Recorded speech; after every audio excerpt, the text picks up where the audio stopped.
नमस्कार साथियों, मैं आरबी लोधी और आप देख रहे हैं बरेली युवा टीवी। साथियों, आज हमारे साथ में हैं ऐसे शख्स, ऐसे व्यक्ति और हमारे चैनल का नाम भी बरेली युवा टीवी है और मेरा भी एक मुख्य उद्देश्य ये रहता है कि युवाओं को ज़्यादा से ज़्यादा कैमरे के सामने लाया जाए।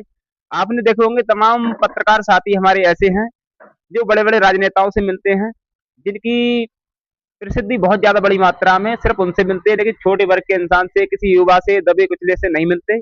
हमारे चैनल की एक मुख्य उद्देश्य यही है कि युवाओं को ज़्यादा से ज़्यादा सामने लाया जाए। इसी कड़ी में हमारे साथ हैं बलराम लोधी जी, जो एक वक़्त इनकी एक मशहूर जोड़ी थी, उभरते हुए युवा सितारे थे 126 वाला विधानसभा के, एक मुकेश सक्सेना जी और दूसरे बलराम लोधी जी। तो मुकेश सक्सेना जी ने जो तो अपना ब्रह्मचारी अपना लिया, बाबा बन गए और बलराम लोधी भी कहीं न कहीं एक मंदिर से जुड़े हुए हैं, मंदिर में सेवा दे रहे हैं अपनी। तो बलराम भाई, ऐसा क्या कुछ ज़िंदगी में मोड़ आया, ये आप राजनीति से ऊब गए, जो मुकेश सक्सेना जी बहुत उभरते हुए युवा सितारे थे, जी, जी। वो उन्होंने बाबा बन गए हाँ, और आप भी कहीं न कहीं डाइवर्ट हो गए हैं राजनीति से। तो ऐसा क्या कुछ कारण रहा जिससे कि आपको अपना फैसला बदलना पड़ा? कारण कुछ भी नहीं था। जी, भाई सबसे पहले मैं सबको जो भी आपके दर्शक हैं, जो भी आपके चैनल पर लोग इस वीडियो को देख रहे हैं, आपके इंटरव्यू को देख रहे हैं, जी, मैं उनसे हाथ जोड़ के सबसे पहले नमस्कार करना चाहता हूँ।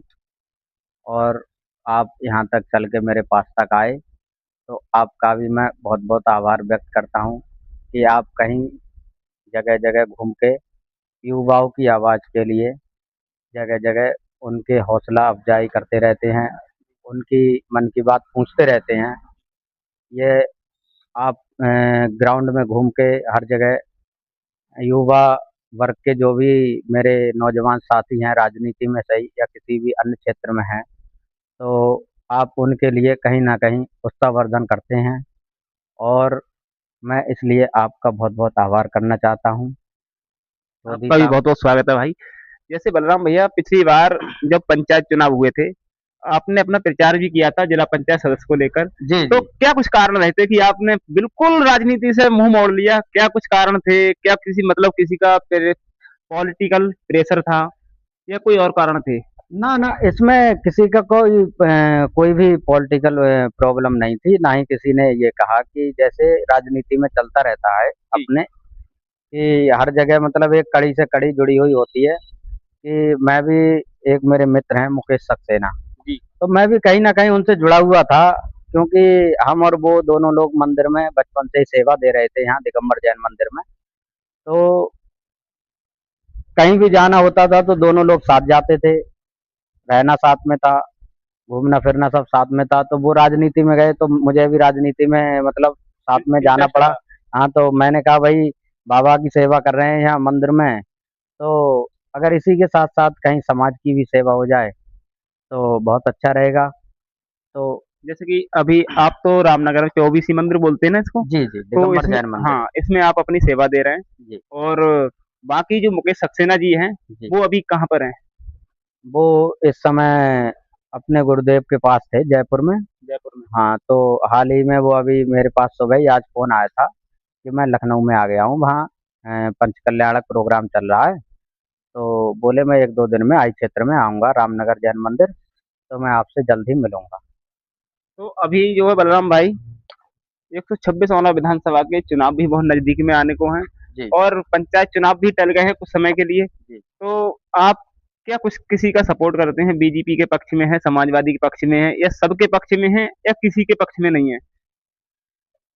नहीं, नहीं, ये किसी भी पार्टी का वो एक पॉलिटिकल अलग रहता है जी, जैसे, मगर क्योंकि मैं भारतीय जनता पार्टी का कार्यकर्ता हूँ, तो मैंने अभी 2021 में जब पंचायत चुनाव हुए थे, तो मैं वार्ड नंबर 32 से मैंने आवेदन भी दिया था अध्यक्ष जी को जी।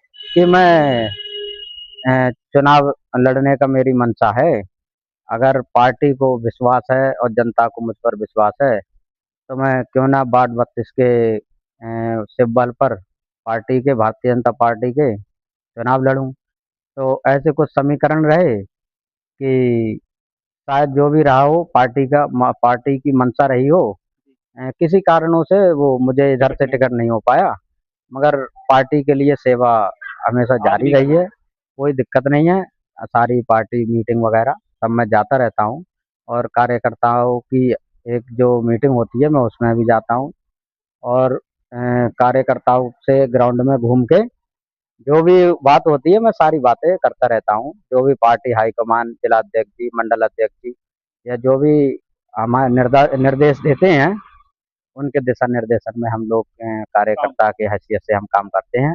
जैसे कि बलराम भाई, आपने बात की धर्म को लेकर, धार्मिक स्थल को लेकर, आप भी कहीं न कहीं धार्मिक स्थल से जुड़े हुए हैं और हमारे उत्तर प्रदेश सरकार के जो वर्तमान हैं, श्री योगी आदित्यनाथ जी, वो भी एक धार्मिक स्थल से जुड़े हुए हैं और सनातन को बहुत ज़्यादा मानते हैं। तो आपको क्या लगता है कि धार्मिक स्थल में जहाँ-जहाँ भी धार्मिक स्थल हैं, छोटे हों चाहे बड़े हों, जी। वहाँ पर क्या कुछ बदलाव होना चाहिए? क्या कुछ मुख्यमंत्री साहब की ज़िम्मेदारियाँ होती हैं, जो उन्हें आगे आना चाहिए? कुछ कमी दिखती है आपको?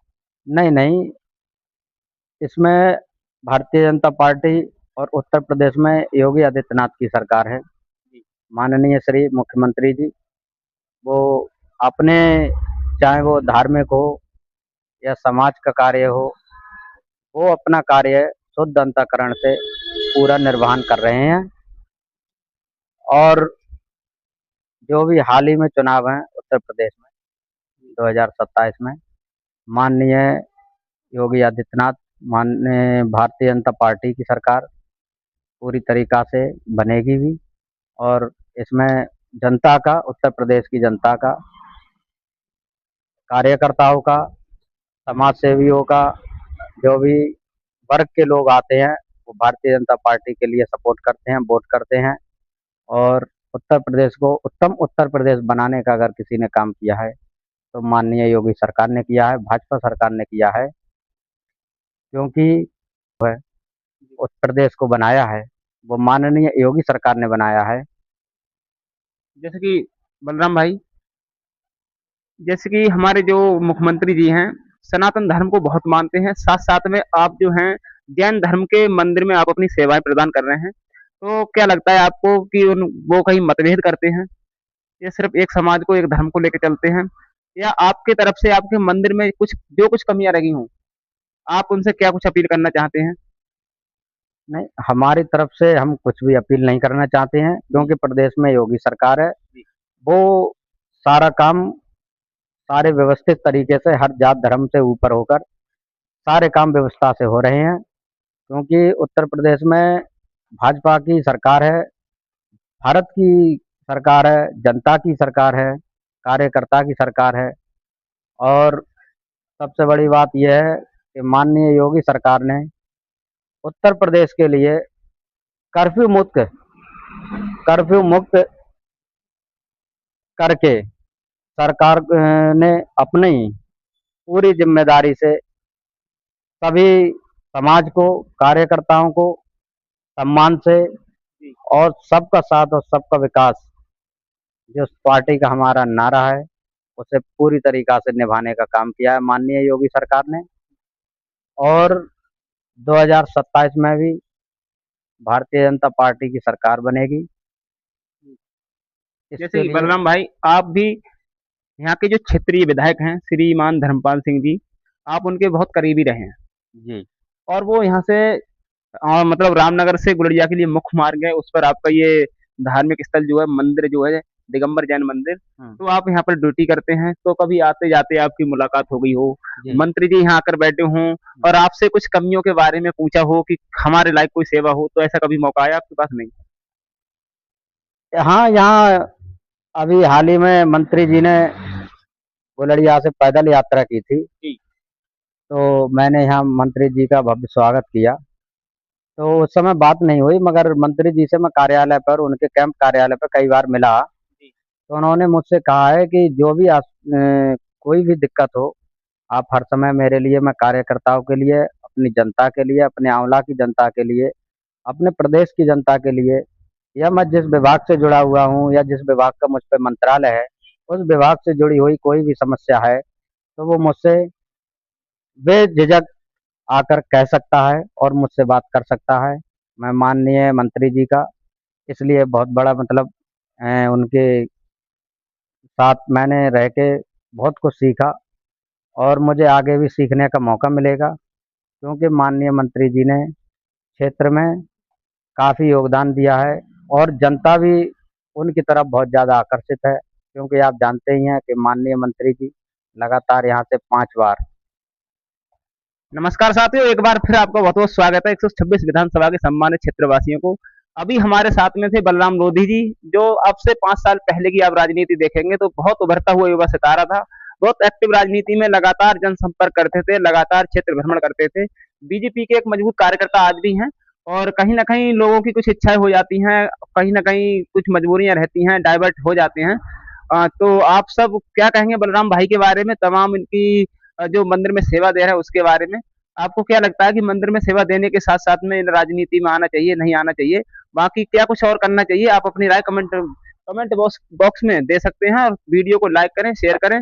बहुत-बहुत धन्यवाद।